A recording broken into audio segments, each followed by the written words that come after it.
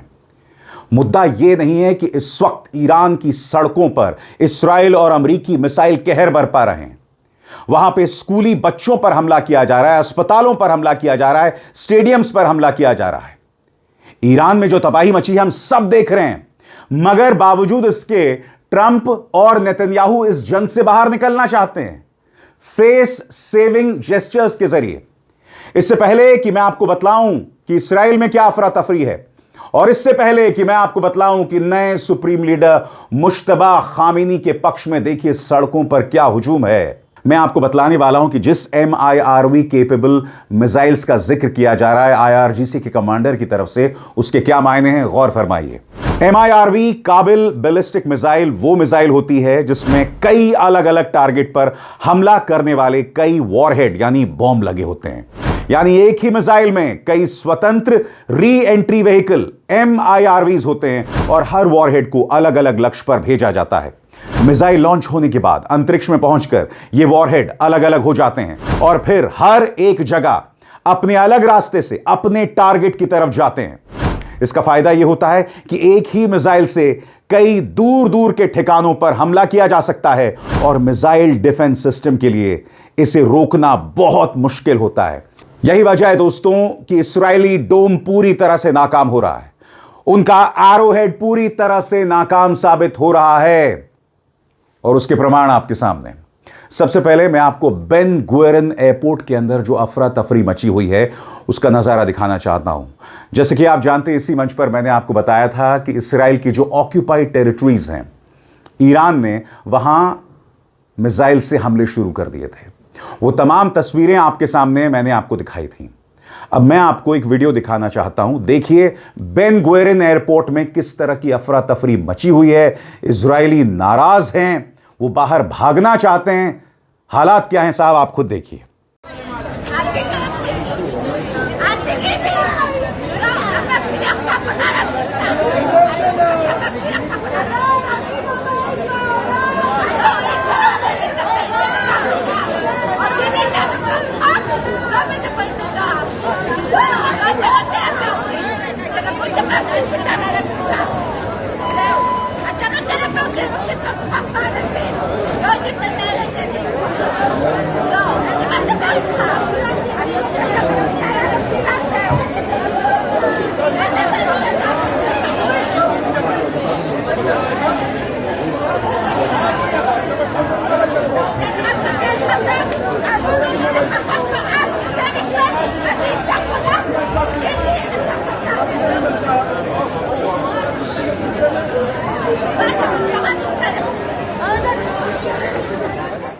और बात वहां नहीं रुकती। अब मैं आपको बीच का नजारा दिखाना चाहता हूं। बीच में देखिए किस तरह की अफरा तफरी मची हुई है। सायरन बजते हैं और लोग भागना शुरू कर देते हैं। देखा जाए।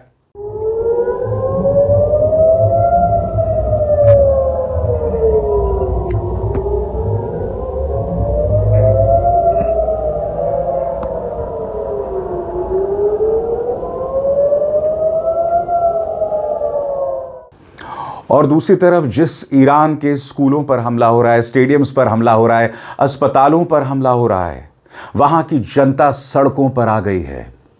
जैसा कि आप जानते हैं, नए सुप्रीम लीडर का चुनाव हुआ है। ट्रंप इस बात से खासे नाराज हैं। अब मैं आपको एक एक करके 2 वीडियोस दिखाना चाहता हूं। मुज्तबा खामेनी के पक्ष में जनता किस तरह से मैदान में उतरी है। पहला वीडियो आपकी स्क्रीन पर।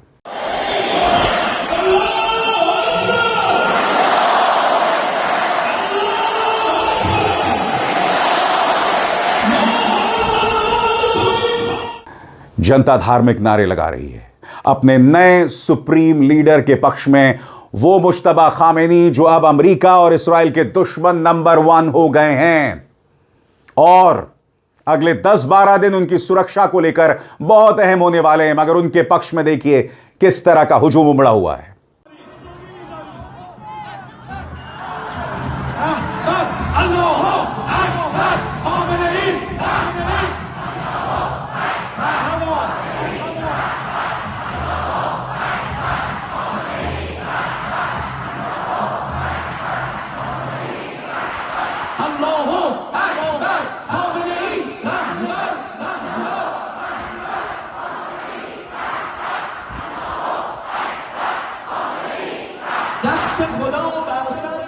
और आगे बढ़ने से पहले एक जरूरी संदेश। मेरे कार्यक्रमों के लिए आप नोटिफिकेशन का इंतजार मत कीजिए। मेरे चैनल में जाइए और खुद जाकर कार्यक्रम देखिए और रहिए अपडेटेड। और दूसरी तरफ अगर ईरान की बात करें दोस्तों, तो ऑपरेशन ट्रू प्रॉमिस के तहत वो लगातार मिसाइल्स लॉन्च कर रहा है। ये देखिए दोस्तों, जैसे कि नए सुप्रीम लीडर का चुनाव होता है, उसके बाद ईरान तुरंत ये मिसाइल लॉन्च करता है उनके सम्मान में। आपकी स्क्रीन पर वो लम्हा जब वो मिसाइल लॉन्च किया गया। और IRGC उसके बारे में क्या कह रहा है, गौर फरमाइए। ऑपरेशन ट्रू प्रॉमिस की 31वीं लहर को ताकत के साथ अमेरिकी ज़ायनिस्ट ठिकानों के खिलाफ अंजाम दिया गया। इसमें सुपर हैवी मिसाइलों का इस्तेमाल किया गया। यह कार्रवाई ईरानी सशस्त्र बलों के supreme commander Ayatollah Sayyid Mojtaba Khamenei को समर्थित थी और इसे लब्बैक या खामेनी, यानी हम आपकी सेवा में हाजिर हैं खामेनी कोड नाम के तहत लॉन्च किया गया। और बात वहां नहीं रुकती। हिजबुल्लाह ने भी लेबनान से अपनी कार्रवाई तेज कर दी है। दोस्तों आपकी स्क्रीन पर अल जजीरा की इस खबर पर गौर फरमाएं। यहां पर अल जजीरा कह रहा है, Israeli media reports rockets fired from Lebanon have fallen in several areas in central Israel. Al Jazeera's Noor Odeh reports from Ramallah, the occupied West Bank. यहां पर 2 मिनट की रिपोर्ट है अल जजीरा की, जिसमें इस बात का जिक्र किया जा रहा है कि सेंट्रल इजराइल पर हिजबुल्लाह हमला कर रहा है। आइए उसके 30 सेकंड देखते हैं। Breaking news now just coming out of Israel, where it's being reported that rockets have fallen in several areas in the center of the country. Let's go straight over to Noor Aude. She joins us from Ramallah in the occupied West Bank. And Noor, what are we hearing about the impact of those fallen rockets? Well, we're not hearing, Sami, because the military censor in Israel has not cleared information for publication yet. इंतजार कीजिए, कुछ ही लम्हों में मैं आपको बतलाने वाला हूं कि डोनाल्ड ट्रंप क्यों डरे हुए हैं, क्यों उनके सांसद अपने ही सहयोगियों को गाली दे रहे हैं, सऊदी अरब को गाली दे रहे हैं? आपके स्क्रीन पर ट्रंप के बेहद करीबी सांसद लिंडसे ग्राहम, जो अब सऊदी अरब पर प्रहार कर रहे हैं। और जहां तक ट्रंप की बात है, उनके बयान और उनके रक्षा मंत्री के बयान में जमीन आसमान का फर्क है। साफ हो चला है दोस्तों कि ट्रंप का अपना दिमाग नहीं चल रहा है, उन पर नेतन्याहू का असर बहुत हावी है और उन्हें बिल्कुल नहीं समझ आ रहा कि वो क्या करें। मगर ईरानियन स्ट्रैटेजी बहुत साफ है। ईरान जो करना चाह रहा है वो जमीन पर दिखाई दे रहा है। और अब मैं आपके सामने IRGC की रणनीति पेश करने वाला हूं। इसके एक एक शब्द पर गौर कीजिएगा।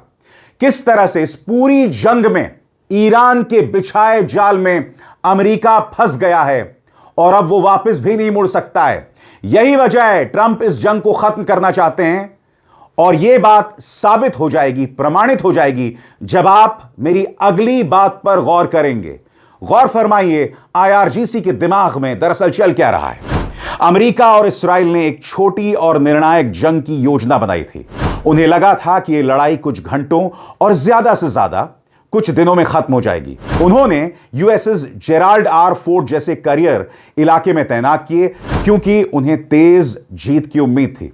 लेकिन हकीकत अलग निकली। अब कई हफ्तों की लड़ाई के बाद उनकी सेनाएं भारी लॉजिस्टिक दबाव में हैं। करियर पर तैनात क्रू थक चुके हैं। नाविकों को बदलने की जरूरत है, लेकिन मौजूदा हालात में संभव नहीं है। मेंटेनेंस का काम हर दिन बढ़ता जा रहा है। फारस की खाड़ी से गुजरने वाली सप्लाई लाइनें बेहद कमजोर हो गई हैं। लंबे ऑपरेशन के बाद इसे वे खुद स्लॉटर हाउस कह रहे हैं। दुनिया भर के दूर दराज बेस से मदद और सैनिक बुलाए जा रहे हैं, जिससे संसाधनों पर और दबाव बढ़ रहा है। जल्दी जीत की शुरुआती धारणा ने इन नतीजों को नजरअंदाज कर दिया था। और सबसे बड़ी बात दोस्तों, आर्थिक तौर पर जिस तरह का असर पड़ रहा है। तमाम सैनिकों को आपने बुला लिया, आपने दूर दराज के बेसिस से अपने करियर को बुला लिया, अपने जहाजों को बुला लिया। अब उन जहाजों को मरम्मत की जरूरत है और उस मरम्मत के चलते उन्हें वापस भेजना पड़ेगा। यानी कि आपने ईरान की घेरेबंदी में जितनी तैनाती की थी वो आपको वापस बुलाना पड़ेगा। और ट्रंप के बयानों से यह परिलक्षित हो रहा है, यह जाहिर हो रहा है। आगे गौर फरमाएं IRGC की रणनीति पर। आर्थिक रूप से यह गलत आकलन और भी साफ दिखता है। जंग से पहले तेल की कीमत करीब $80 प्रति बैरल थी, लेकिन अब यह तेजी से बढ़ गई है। अगर यही स्थिति रही तो यह $150 या उससे ऊपर भी जा सकती है। वैश्विक बाजार इस संभावना से कांप रहे हैं। सवाल है कि क्या राष्ट्रपति ट्रंप इस युद्ध को जारी रख पाएंगे जब इसका आर्थिक दर्द अमेरिकी घरों तक पहुंचेगा। रणनीतिक तौर पर उन्होंने सीमित और तेज हमलों की योजना बनाई थी, मारो और निकल जाओ। लेकिन दुश्मन के पानी में लंबी लड़ाई सब कुछ बदल देती है। लंबी सप्लाई चेन धीरे धीरे नुकसान को बढ़ाती है। ईरान ने धैर्य और व्यवस्थित तरीका अपनाया। समय के साथ उन्हें थकाओ और उनकी अपनी गति को उनके खिलाफ मोड़ दो। अब अमेरिका और इस्राइल खुद उसी दलदल में फंस गए हैं जिसे वे दूसरों पर थोपना चाहते थे। उनकी छोटी जंग अब एक बहुत लंबी और महंगी उलझन बन गई है। यह डींग नहीं है, यह जमीन पर मौजूद तथ्यों का शांत आकलन है। इससे पहले कि मैं आपको बताऊं डोनाल्ड ट्रंप क्या कह रहे हैं, मैं आपको स्काई न्यूज की एक छोटी सी झलक सुनाना चाहता हूं।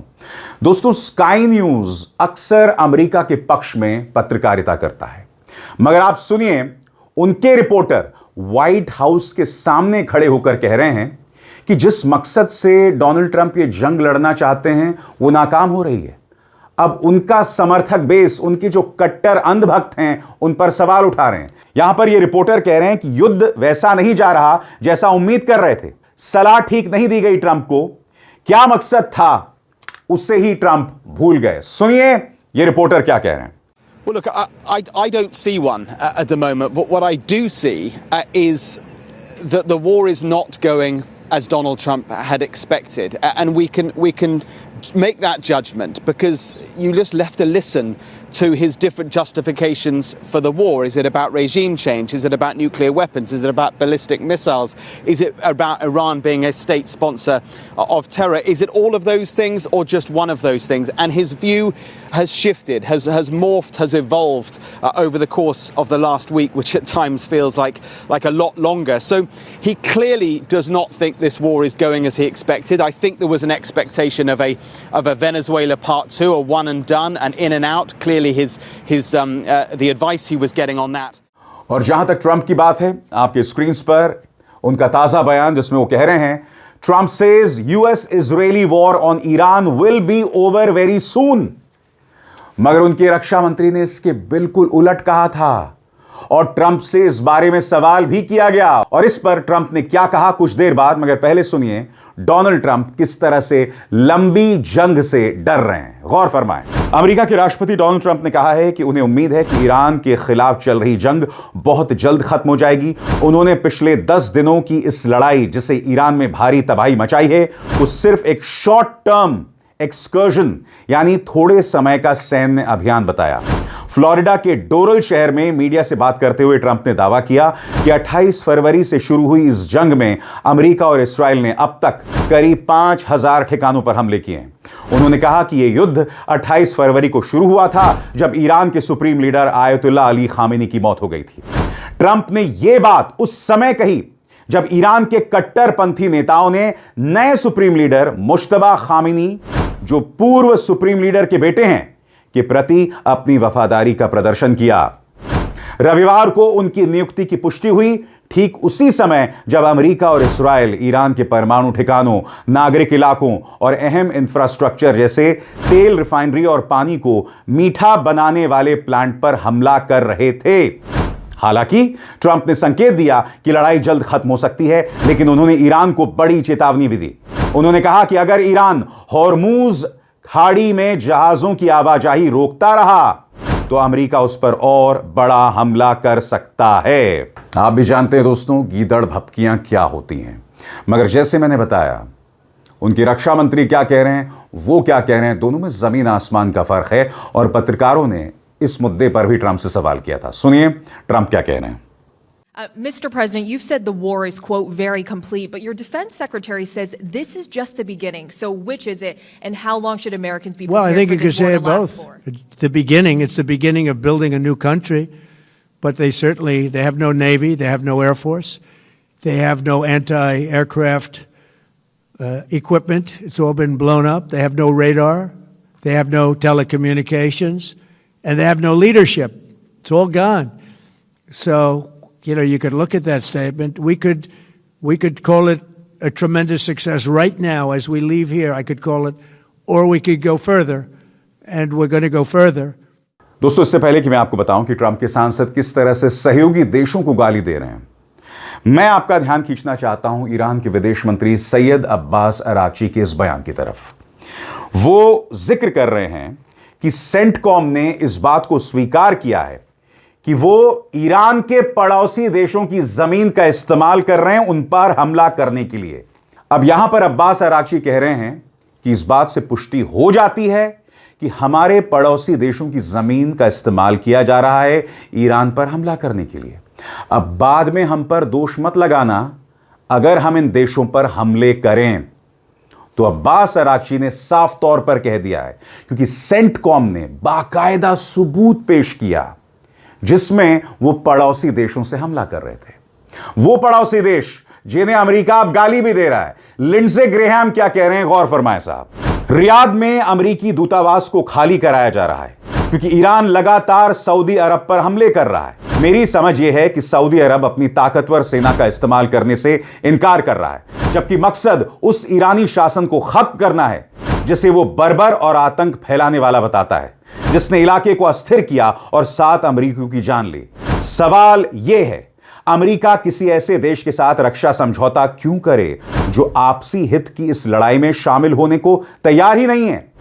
अमेरिकी मर रहे हैं और अमेरिका अरबों डॉलर खर्च रहा है ताकि उस ईरानी शासन को हटाया जा सके जो पूरे इलाके के लिए खतरा है। दूसरी तरफ सऊदी अरब सिर्फ बयान दे रहा है और पीछे से कुछ सीमित मदद कर रहा है, लेकिन सीधे सैन्य कार्रवाई में शामिल होने से बच रहा है। यानी कि अब जो मोर्चा है उसी में लड़ाई शुरू हो गई है। याद कीजिएगा, डोनाल्ड ट्रंप इस्राइल से भी नाराज थे। क्यों?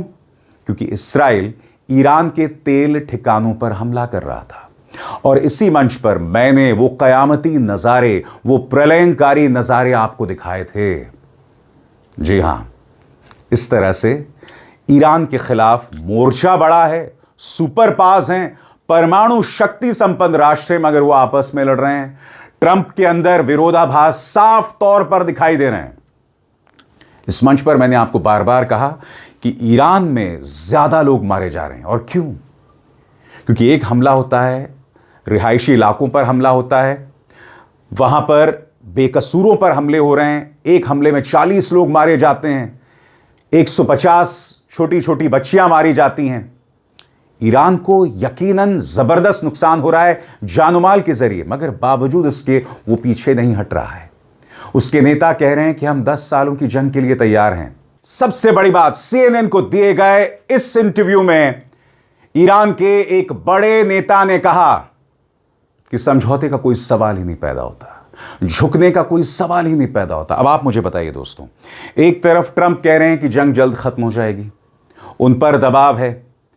ट्रंप साफ तौर पर एक आर्थिक नुकसान देख रहे हैं, दुनिया भर को इसका नुकसान हो रहा है। और दूसरी तरफ ईरान कह रहा है कि हम नहीं झुकेंगे। ईरान यह भी कह रहा है कि हम 10 साल के लिए इस जंग को जारी रखने को तैयार हैं। अब आप मुझे बताइए, आप इस ईरान का कैसे मुकाबला करेंगे? माना कि आप वहां की औरतों बच्चों पर हमला कर रहे हैं, वहां के स्कूल्स, वहां के अस्पतालों पर हमला कर रहे हैं, और इससे पता चलता है इस्राइल की क्रूर सोच के बारे में। मगर जब ईरान के नेता यह कह रहे हो कि हम 10 साल के लिए तैयार हैं, तो आप ऐसी ताकत को हरा नहीं सकते हैं। वहां के लोगों को मार सकते हैं, वहां के तेल ठिकानों को बर्बाद कर सकते हैं, मगर अमेरिका में थोड़ा सा नुकसान हुआ तो ये लोग जंग को रोकने की बात करने लगे। यह बड़ा फर्क है। बहरहाल, इस मंच पर जंग से जुड़ी तमाम जानकारी मैं आप तक पहुंचाता रहूंगा, यह मेरा वादा है। अभिसार शर्मा को दीजिए इजाजत। नमस्कार।